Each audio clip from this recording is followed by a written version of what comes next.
create awareness of definitely we should create awareness of all MBBS, junior doctors, seniors, everything. We should know the anaphylaxis to treat, which is a dreadful and very emergency medical condition. Really appreciate Vasantha Kumari madam. Really at the same time, I congratulate and appreciate Srirang Akbari, today's speaker. Thank you. Thank you very much. Yeah. Namaste, everybody. And I'm very grateful to you for asking me to say a few words. I'm sure under the leadership of Dr. Kali Prasad Rao, these sort of programs are very essential for everybody. And also, I congratulate Dr. Vasantha. She has been doing this sort of webinars for the last couple of years. And all these things that started during COVID period are continuing. They're all very important to update everybody's knowledge. And today's speaker being the person who knows the depth of the subject, and I'm sure that Srirang will deliver absolutely in this regard, this particular subject also. And once again, I congratulate all the people involved in this particular webinar, and I'm sure that these things to be continued for the benefit of all the our colleagues across the state. Thank you very much. And once again, I'm sure that let us all get enlightened with this important subject of anaphylaxis, about which Dr. Kali Prasad has already told the importance about it. Thank you very much. Vasantha. I would like to continue these webinars on every Wednesday, sir, hereafter. Very good. Yeah. Dr. Srirang. Yeah, thank you, ma'am. Thank you for the opportunity to share a few thoughts on a very common but very important topic of anaphylaxis. I think I'll start sharing my slides, but I think I need to be made a co-host to share the slides, ma'am. Okay.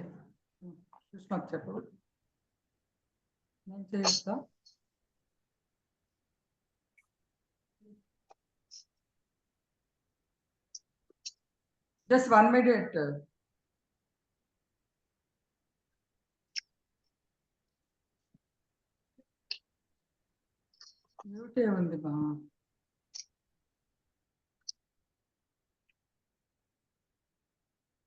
Are my slides visible? Yes, Yes, Dr. Srirang. we are able to see. Yeah, thank you so much. Today we'll be discussing something about anaphylaxis, which is a very common problem. I think everybody, irrespective of our specialties, encounters this. And sometimes we are not very sure what exactly to do, what not to do. Is it really anaphylaxis? Is it severe? Does the patient require admission? Or can we send the patient on an OP basis? I'll try and share a few thoughts on these common questions, and will be open for discussion and then your valued views, because all of you might have encountered anaphylaxis in your practice and then treated many patients successfully. Thank you.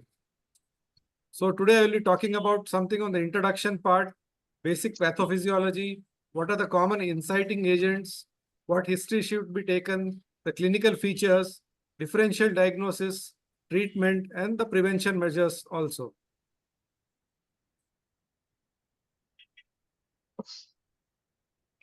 So we are all aware of some adverse drug reactions. It may be very mild adverse drug reaction. And if we talk about anaphylaxis with respect to a drug, it is a very severe reaction. Drug reactions are very important. However, it may be a tablet, as Sir has said, it may be an injection, it may be a topical cream which is applied. And then we need to be very careful about it. And 3 to 5% of all hospitalizations actually are attributed to drug reactions. And in US, yearly about 300,000 patients are admitted because of drug reactions alone. Once hospitalized patients have about 30% chance of an adverse event related to the drug therapy, and the risk is attributable to each course of the drug therapy is about 5%.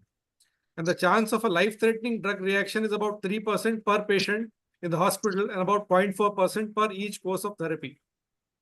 What is also important to understand is that sometimes patient says that I have taken the drug before But even if the patient has taken the drug before on a couple of occasions, you still ask for a drug allergy. If a new course of antibiotic is being started, still give a test dose and don't assume that he's used it previously and he will not get a reaction this time. So what is the mechanism of this? It can be a idiosyncratic reaction, which can be a mechanism based, like the AC inhibitors produce angioedema, or you can have off-target reactions like common penicillin causing anaphylactic reactions. So the way we ask a history is also very, very important. For example, this may be an ICU patient who's lying down here. He will have about 20-25 drugs going on. In this patient, we may not be able to ask a history, but it is important to talk to the patient attenders. Did he have any history of allergy before starting any new drug? Give a test dose and always observe. Sometimes OP patients, they'll be able to tell something. ICU patient may not be able to tell anything at all. So we need to be very careful in asking a detailed history before we start a new drug. So how do we define an anaphylaxis? It is a severe allergic reaction to any stimulus which is having a sudden onset and generally lasting less than 24 hours, involving one or more body systems and producing one or more symptoms like hives, that is articular rashes, flushing, whole body becomes red, intense itching may be there, or angioedema, where we classically see swelling of the lips, tongue, swelling may be there within the vocal cords, leading to stridor, wheezing, shortness of breath, and also important to note gastrointestinal symptoms can be present, like vomiting, diarrhea, fecal incontinence, and finally shock. What is also important to remember is that all patients may not have the skin reactions. We generally feel that once the skin reaction is there, okay, this is anaphylaxis, but don't mistake that if skin reaction is not there, anaphylaxis is not there. Suddenly patient developing breathing difficulty, suddenly patient developing hypotension, following a drug or a medication, suspect anaphylaxis could have occurred. Other way of defining is a life-threatening type 1 hypersensitive reaction, which is triggered by exposure to a wide variety of antigens, and it involves multiple organ systems. It is very rapid in onset, and if untreated, it may lead to death. So it needs to be accorded all the seriousness. A lot of times we find that heart attacks, strokes, etc. are afforded lot of importance, lot of seriousness, lot of time is spent, but people don't talk about anaphylaxis, don't train people for anaphylaxis treatment, and then land up in trouble. So what is the basic pathophysiology? Why does somebody develop an anaphylaxis? After an exposure to an inciting substance, which may be multiple as we'll come to in the subsequent slides, will have a rapid onset of increased secretion from mucous membranes. So a lot of secretions occur and therefore there may be bronchospasm. You have increased bronchial smooth muscle tone leading to breathing difficulty. You have decreased vascular smooth muscle tone leading to sudden hypotension and shock. And you have increased capillary permeability, and therefore it leads to loss of volume in the extravascular space, leading to profound hypotension, requiring large amounts of intravenous fluid resuscitation. Now, it can be of three major types. One is the classic form, which is IgE dependent. A mediator release occurs when the antigen binds to the antigen-specific immunoglobulin E attached to previously sensitized basophils and mast cells. So somebody who's got some sensitization, again stimulated him with that substance or a drug, that leads to IgE-mediated release of mediators from allergy cells, which are the mast cells and the basophils. It can be anaphylactoid type, where it is non-IgE dependent and the inciting substance directly causes release of these mediators. What are the mediators?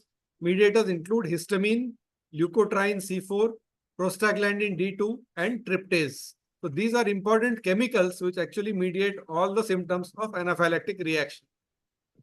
So what can cause an anaphylaxis? The list is exhaustive but never complete. You can never say that this doesn't cause anaphylaxis. There are people who've got anaphylaxis to hydrocortisone. There are people who've got anaphylaxis to Avil, which you give for drug reaction. So any common substance can cause. So it can be heterologous proteins like an insulin. I distinctly remember our professor telling us that one patient complained that after taking insulin, he was feeling allergy. and thinking that patient was actually trying to avoid insulin by giving some lame excuse, somebody again in front of him injected insulin and he developed this time not only itching, but a severe anaphylactic reaction. And because he was in the hospital, he got saved. So please trust whatever patient says. It may be sounding atypical, but please give a lot of credence to whatever complaints patient is telling. Vasopressin, parathormone hormones, which are heterologous proteins, can give lice. Then a lot of enzymes. Whenever somebody has got a cellulitis, inflammation, we give all these molecules like trypsin, chymotrypsin containing common brand name like Chimerol 4. These also can trigger anaphylactic reactions. Streptokinase given for thrombolysis can trigger anaphylaxis. Patient may survive the MI but die because of anaphylaxis due to streptokinase. So we need to be very watchful and careful. A lot of pollen extracts can develop, give rise to that. In a particular season when flowers bloom, a lot of pollens in a specific season may give rise to anaphylactic reactions. Other inciting agents include your common dust mites, dander of cats, dogs, horses, lab animals, etc. We a lot of times send people for CT scans, MRI scans with contrast because we want to know more details, and it is sent by all specialities. But what is important is that whenever we ask for a contrast mediated study, we should explain to the patients that IV contrast has two major side effects which can occur in any individual. One is an allergic anaphylactic reaction. Second is a contrast-induced nephropathy. Because a lot of times within the diagnostic center, people may develop after a contrast injection severe anaphylaxis. And if you do not have a proper facility to treat that, it may be life-threatening.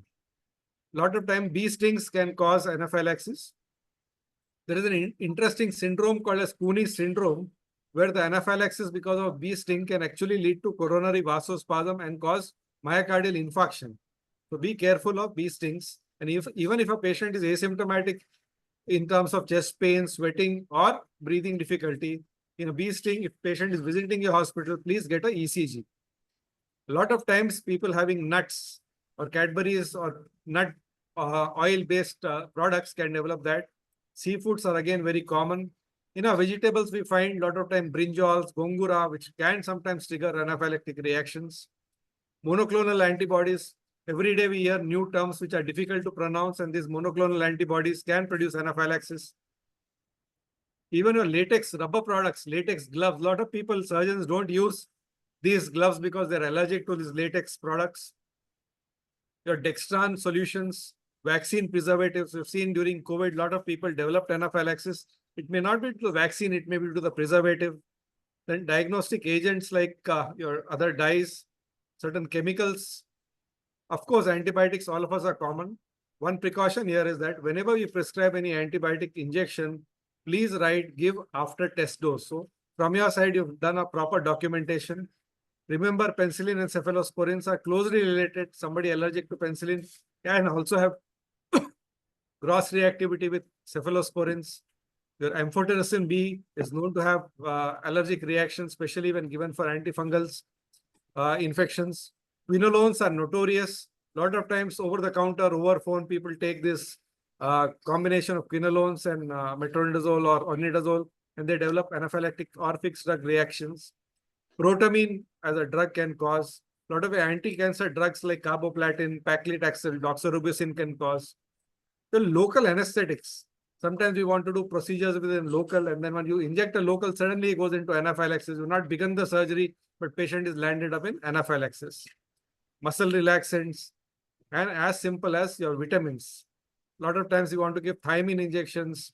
Commonly, you want to give a multivitamin or optinol injection. Please do that and don't ask the patient to take these injections at their home. They'll say somebody will come and give. They'll give in the home, but if they develop a reaction, you can't do anything at house. So first time when you're taking even these multivitamin injections, please take it within a hospital setup, which is equipped to handle anaphylaxis. Other agents are NSAIDs, left, right, and center. People give NSAIDs for osteoarthritis, back pain, etc. AC inhibitors. So when you start somebody on an antihypertensive, be careful. Ask them to report immediately if they develop any angioedema, urticaria. Very rare conditions like exercise-induced anaphylaxis, semen contact can induce anaphylaxis. Blood transfusion also can induce a very severe anaphylactic reaction. So we need to be very, very careful. This is a table which shows the suspected triggers for fatal anaphylactic reactions in the United Kingdom between 1992 and 2001, about 10 years.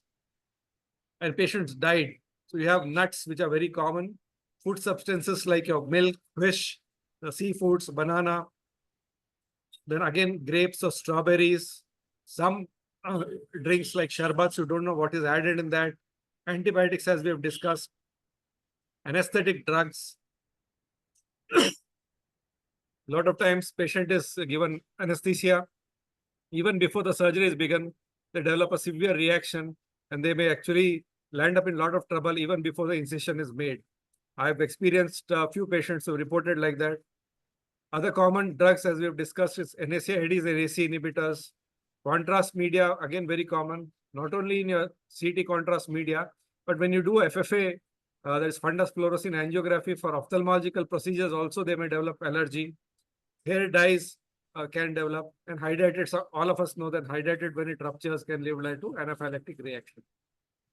So what happens after exposure to such a trigger? You can have a biphasic response.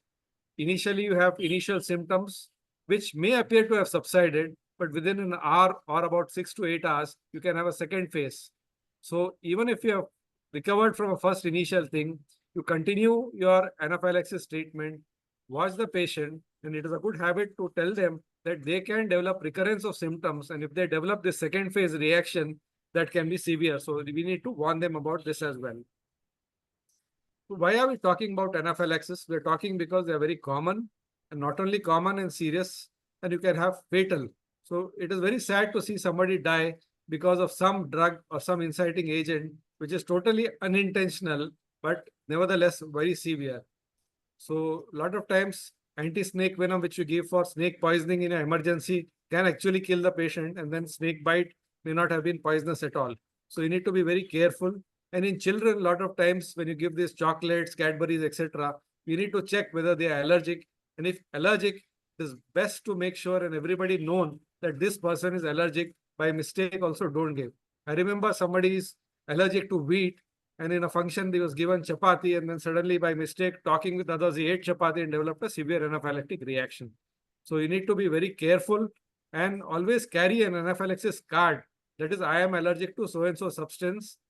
If you have developed an anaphylactic reaction, an auto-injector pen, so that adrenaline is available immediately to give, because you have very small amount of time. By the time you reach hospital, it might be quite late. So why does death occur in anaphylaxis? It is basically because of respiratory obstruction or cardiovascular collapse or both. And it is thought that there is a direct correlation between the immediacy, that is a rapidity of onset of symptoms after exposure to the triggering agent, and the severity of the episode. If you have a more rapid onset, more severe symptoms, the more chance of person dying because of anaphylaxis. So this is the time to cardiac arrest following a triggering agent. As you can see, the injectable drugs have a faster onset of action compared to oral drugs, and even stings can cause reaction or death within cardiorespiratory arrest within a few minutes. So when you ask history, somebody coming with anaphylaxis, you ask what happened. Was there any bite? Did you take any drug? Did you eat outside? Was there any food color involved? Did you eat something unusual? Was there something you eat? So ask them to recollect, because it will help, because you know what triggered that and you can actually avoid. This take more time spending in the history if the patient is stable, but otherwise first you treat the patient and then you can take a history retrospectively also. The symptoms can be cutaneous. You all know we can have rashes, wheals, hives. Respiratory in the form of both choking, wheezing. Cardiovascular, you can have sudden giddiness and hypotension. Gastrointestinal, as I told, you can have vomiting and urinary incontinence. Eye symptoms, burning, swelling of the eyelids, and neurological symptoms including dizziness. So this table actually describes that, wherein you have different organ systems, like you have pleuritis, conjunctival congestion, upper airway obstruction. You can have stridor. If your voice is not clear, patient is not able to speak properly, that indicates laryngeal edema, and then you need to be very, very careful. Patient having bronchospasm, cyanosis, somebody having cyanosis, it indicates that severe obstruction is occurring. Somebody developing palpitations, or hypotension at admission again is a very important finding. Skin findings we are all aware, and then nausea, vomiting, as I already told you. So the diagnosis by far is clinical. There is no diagnostic test as such you will do when somebody presents with anaphylaxis. Take a history, inciting agent or substance is there. These symptoms are there, you make a rapid diagnosis. But what you also need to consider, is there anything else mimicking anaphylaxis which we need to take? And tryptase levels for academic interest you can send, not available everywhere. But if you have a doubt later on, you can send. But diagnosis is by far clinical. So if you want to have a criteria, you should have all of the three criteria. That is sudden onset, rapid progression of symptoms. Either airway, breathing and circulation problems are there. And you have skin changes, either skin or mucosal changes which are there. And this following supports the diagnosis. Remember that skin changes alone are not a sign, and sometimes in about 20% of patients, skin changes can be absent. And gastrointestinal symptoms also could be anaphylaxis related. So, what are the differential diagnoses? You can have severe asthma. Somebody presenting with acute severe asthma may present with choking sensation. Young children may present with foreign body aspiration and present with cyanosis. Pulmonary embolism, suddenly patient present with breathing difficulty, you don't know what happened. Or a vasovagal reaction where patient lost consciousness. A seizure-like episode which is there mimicking hypotension-related abnormal movement. Some other conditions like systemic mastocytosis, carcinoid syndrome where you can have flushing, the Chinese restaurant syndrome where the monosodium glutamate can cause this kind of reaction. Sometimes fish ingestions can cause. Pheochromocytoma is an important differential diagnosis. Somebody presenting with rapid breathing, unable to breathe, it may be just a hyperventilation or a panic attack syndrome. So you need to be very careful and watchful for that. So like in any other condition where thing is there, what you need to do is focus on the patient position. If somebody is sitting, make him lie down, preferable to lift his legs so that your hypotension can be controlled to a certain way because of increasing the venous return. Whatever trigger is there, suppose patient is admitted, IV infusion is going on, stop that immediately. And then you have the common ABCD approach. That is airway, breathing and circulation, disability and exposure, attention. So the shock position is that you should place the victim in a shock position, that is head turned to one side, elevating the legs. Only place where you wouldn't do that is probably somebody is having choking or lying down, the breathing difficulty is increasing, then you will probably make him sit, but if possible, elevate the legs nevertheless. Pregnant patients, generally you make them lie down in the left lateral position so that your IVC is not compressed. So, and always remember that when you're encountering, even in your OPD, somebody presents to that, call for help. Help may arrive in some time, but if you need somebody to assist you with intubation, you need somebody to start the IV fluids, you'll have somebody around. So never shy of calling for help.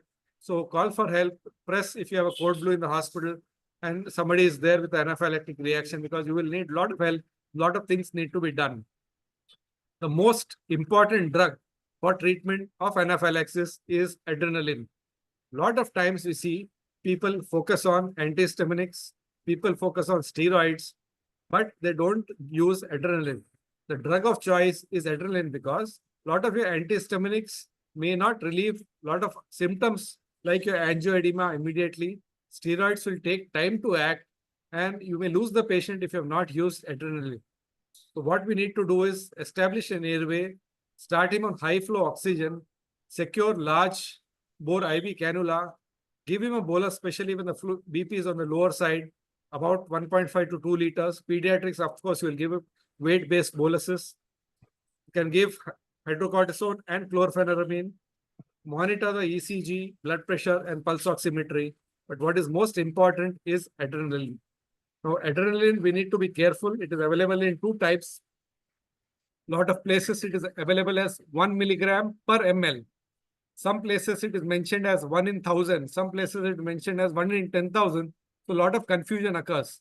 And by mistake, if you give a wrong dose or a wrong dilution, adrenaline itself may cause a lot of problems. So if you are giving a 1 milligram per ml, you give about 0.3 to 0.5 milligram of adrenaline injection into the anterolateral aspect of thigh intramuscularly. So that is the first preferred route you should give. It can be repeated about 2 or 3 times intramuscularly. So people will ask, why not give subcutaneous? In a patient with shock, the perfusion to the subcutaneous tissue is reduced, so absorption may be increased, may be reduced. Second thing people ask, why not give IV? When we give IV, the chance of adrenaline-related cardiac problems is very high. So it is always preferable to give intramuscular adrenaline 0.3 to 0.5 mg in an ampule which contains 1 mg per ml. In the United States, they have stopped writing this 1 in 1,000, 1 in 10,000 adrenaline, and they are writing only 1 milligram per ml adrenaline. In our place, if it is this available, we need to know what is the strength and then give accordingly. The doses will vary depending on the age of the patient and approximate weight of the patient. Intravenous fluid challenge, hydrocortisone and chlorpheniramine we've already discussed. Some guidelines also suggest we can give methylprednisolone 125 milligram IV stat. So having done all this, we need to see what are the emergency management. That is, you're looking at the cutaneous manifestations, you're looking at the systemic manifestations, and those given in red are danger signs. So what are the danger signs? Somebody having rapid progression of symptoms. Rash started, spreading all over body, suddenly lip swelling started, tongue swelling started, he's feeling dizzy, sweating, sinus, everything is progressing. Then you say he's going to have a big problem, you need emergency treatment.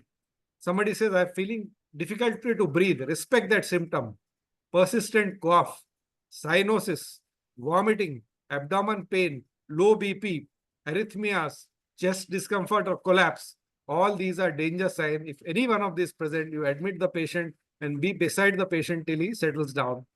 So airway securing is very important, because if you do not secure an airway urgently, when the obstruction becomes more severe, more pronounced, you may not be able to intubate the person later on because of the angioedema at the vocal cord level. So if you feel that patient is going into airway difficulty, secure an airway, intubate the patient urgently. Please call an anesthetist. Even anesthetists may find it difficult. Have a flexible bronchoscope or a rigid bronchoscope, and then with a bougie, you might have to intubate the patient very early. Very rare conditions, you might have to do cricothyrotomy because intubation is not possible at all. As I've already said, epinephrine or adrenaline is to be given 0.3 to 0.5 milligrams in the mid-outer thigh. Repeat every 5 to 15 minutes or more frequently, and that is the best way to give it. Patient position we have already discussed. Recommend position if tolerated with elevation of the lower limbs.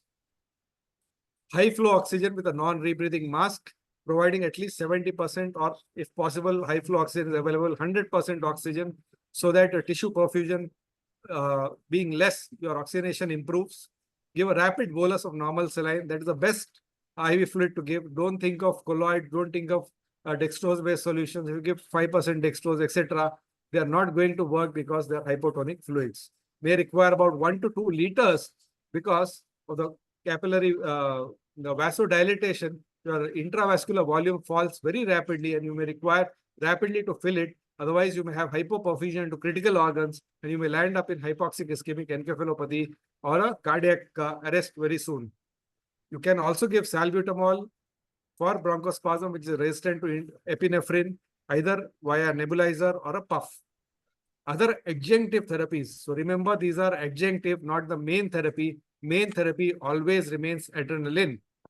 So H1 antihistaminics can be given like a cetirizine or a diphenhydramine, which may help for urticaria and itching only. H2 antihistaminics like your ranitidine, famotidine can be given. Glucocorticoids like methylprednisolone, and you need to continuously monitor the pulse of the patient, BP of the patient, oxygen saturation, and the ECG. Look for urine output to indicate vital organ perfusion is well maintained, and then you aggressively resuscitate the patient. What is if after giving all this, patient is refractory? You've given adrenaline, you've given steroid, given IV fluid, patient is still not improving. Then that patient might require to start an adrenaline infusion. So the rate of infusion is 0.1 microgram per kg per minute. Have your protocol set in your emergency ward as to how you are going to achieve this titration, because it requires a simple. In a hurry, if you give a wrong titration, a very high dose, it can be problematic. If with adrenaline infusion, the BP is not improving, other vasopressors like dopamine, noradrenaline, vasopressin, all can be added. In some patients who are on a beta blocker, who do not respond to epinephrine, glucagon can be given 1 to 5 milligram IV over 5 minutes, and later an infusion can be started. As I said, some patients who do not respond to adrenaline given intramuscularly may require an IV bolus. But the one which you give for IV bolus, the dilution is 1 in 10,000, and what you're actually giving is only 50 micrograms. Do not give the regular 1 in 1,000 undiluted adrenaline IV, because it may lead to fatal cardiac arrhythmias. A lot of people who have experienced an anaphylactic reaction, however mild, should be actually given with an adrenaline preloaded pen, which is an auto injector. So they know that you dial that dose and then inject the adrenaline into the anterolateral aspect of the thigh. This is again summarizing what we have discussed already. That is airway maintenance, giving oxygen, giving IV fluids. Second line, adrenaline first line therapy. Then, of course, you'll have adjunctive therapies like antihistaminics, steroids, and H2 receptor antagonists.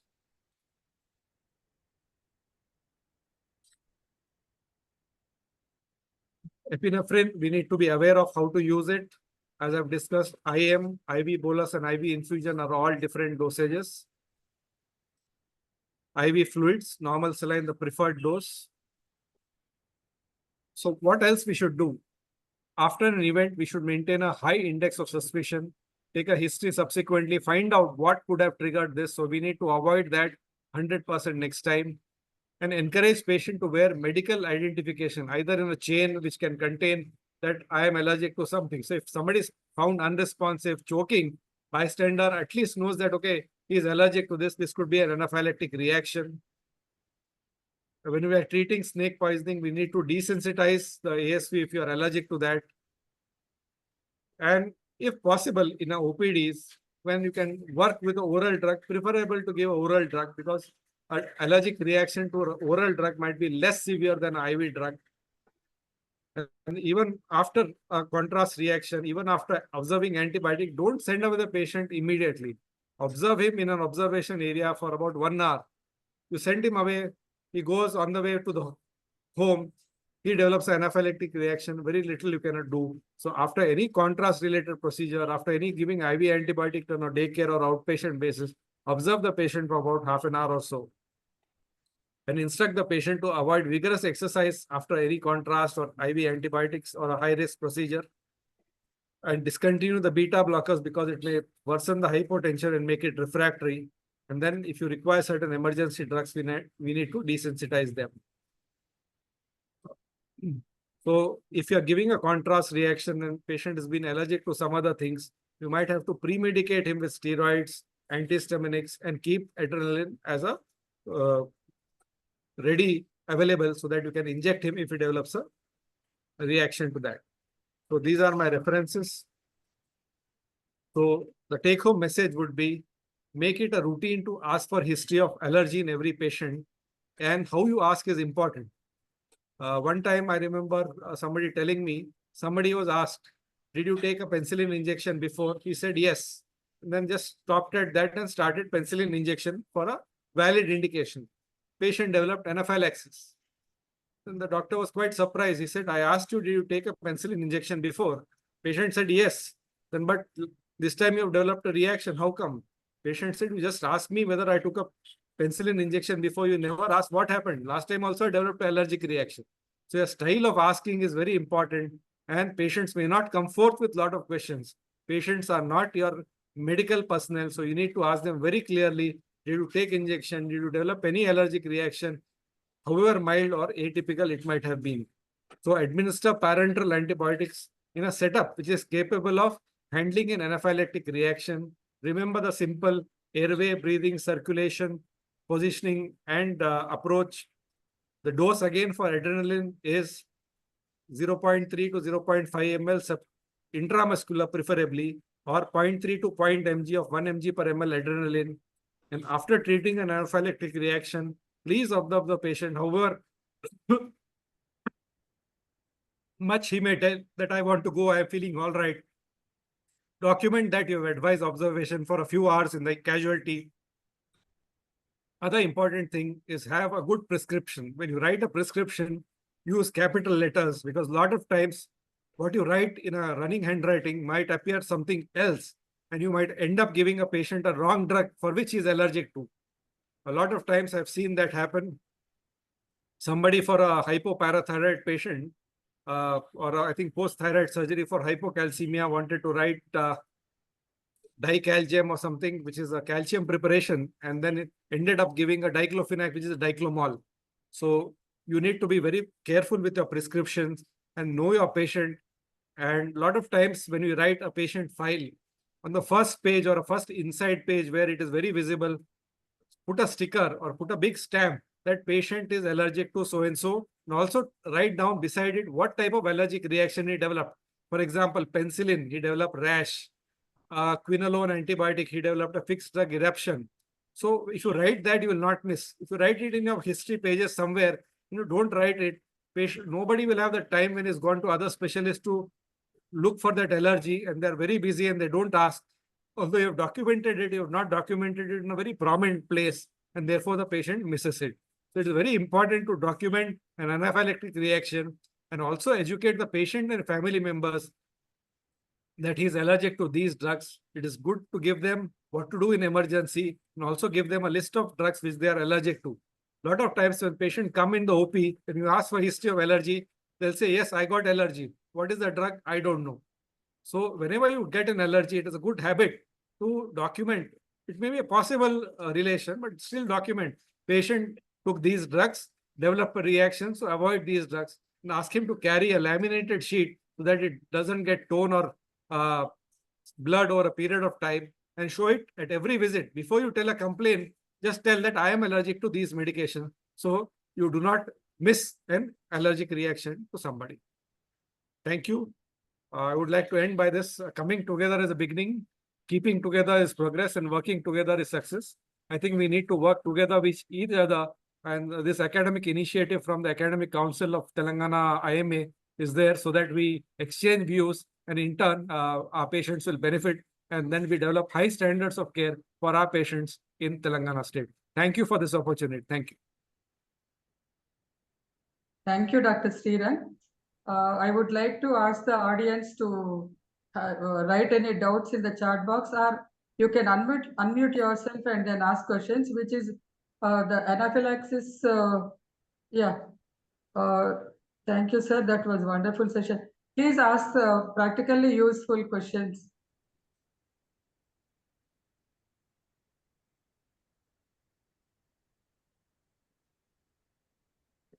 Thank you, Dr. Usha from USA. She has joined. She's my classmate from Usmania Medical College. She has joined from there, Dr. Srirang. Nice of her to join there. I think in America, a lot of people have these auto injector pens very frequently available. They also have a band which they carry, that metallic band that I am allergic to so and so. So if you find somebody unattended, choking in a bus, in a mall, etc., you at least know what is likely to be. And I think we need to take that initiative and then make it a uniform policy all across, be it a small nursing home, be it a clinic, be it a hospital. That standard and level of care should be uniform for all our patients. Dr. Srirang, Yes, sir. one more doubt from my side. Yes. I appreciate your lecture, really useful for every doctor. First time I heard total your lecture. Thank you, sir. My simple doubt, would you like to explain once again the dilution of the adrenaline? How to dilute the adrenaline? Yes. Now, depends on what adrenaline you are getting, sir. Okay. We'll go back. There are two preparations available, one in 1,000 and one in 10,000. The one in 10,000 one is actually used for giving the IV one. Okay. Because that is very useful. The one in 1,001 is given for intramuscular one. So depending on how much it is containing, you dilute it accordingly. It Okay. is best to write that protocol and keep, because even if I tell now, even if we remember, I will forget it because we don't Okay. use it very frequently.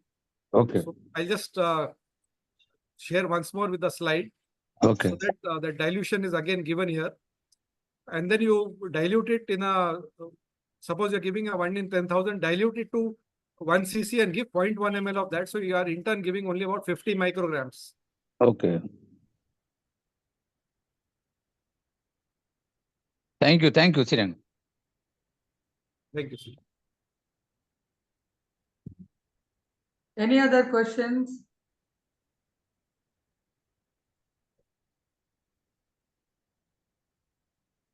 So thank you, Dr. Srirang. It's a very, very useful thing in clinical practice, and you have covered excellently and in simple terms. So we Thank you, sir. congratulate Dr. Kali Prasad Rao in selecting chairman for this academic activity. Dr. Vasantha Kumari, she is very hardworking and she did wonders early. So thank you very much.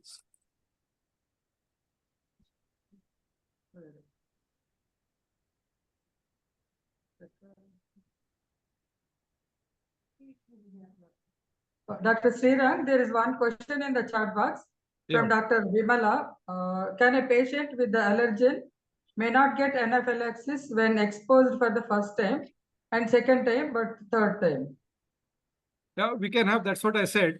I personally know a lot of people who've got allergic reaction after 4th or 5th time also.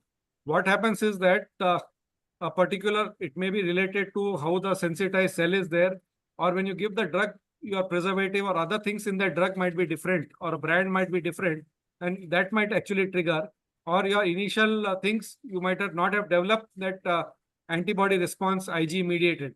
So even a second, third time also you can get an anaphylaxis. So it is very important to do that. Every time you give a new antibiotic, or if you want to write, please write it after test dose and watch for that. Especially a lot of other parenteral products like your B12 injections, your parenteral iron, you can get this anaphylactic reaction, which can occur even after third or fourth time also.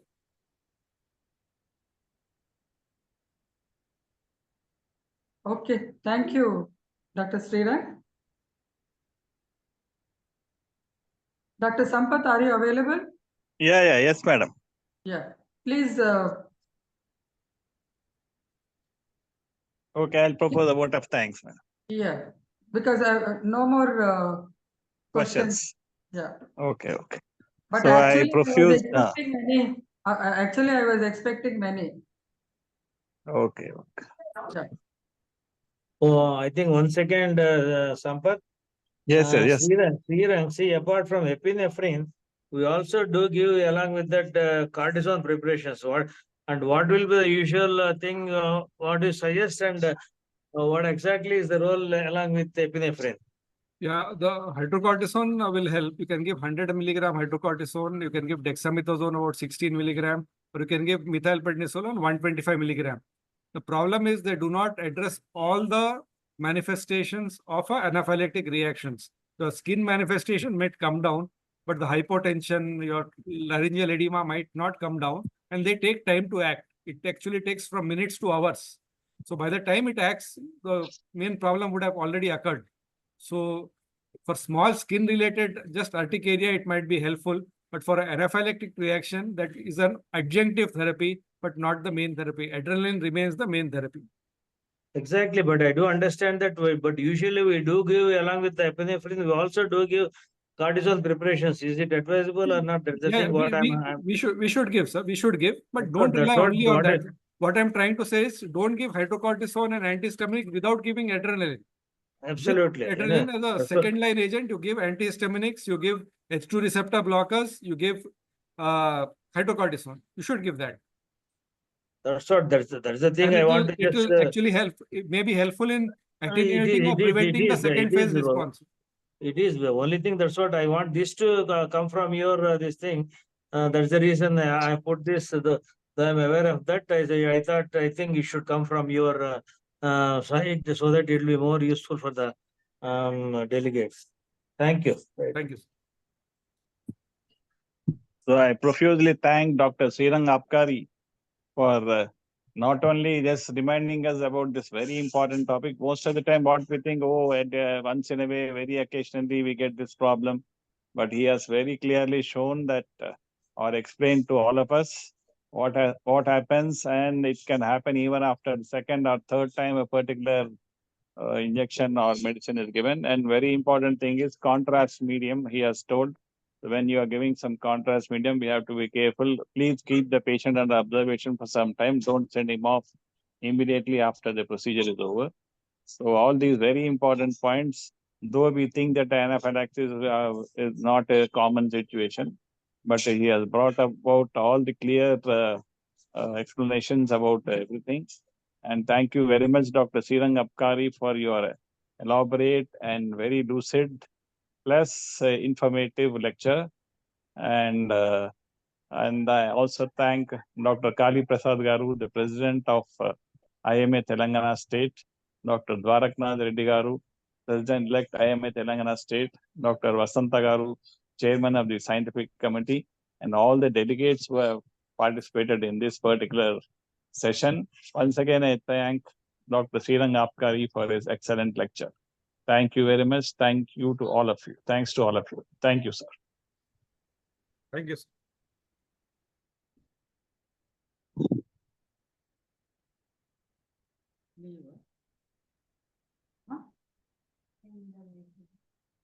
ఎక్కడ leave అని వస్తుంది endometrium సమస్య కదా endometrium Sushma చేయాలా leave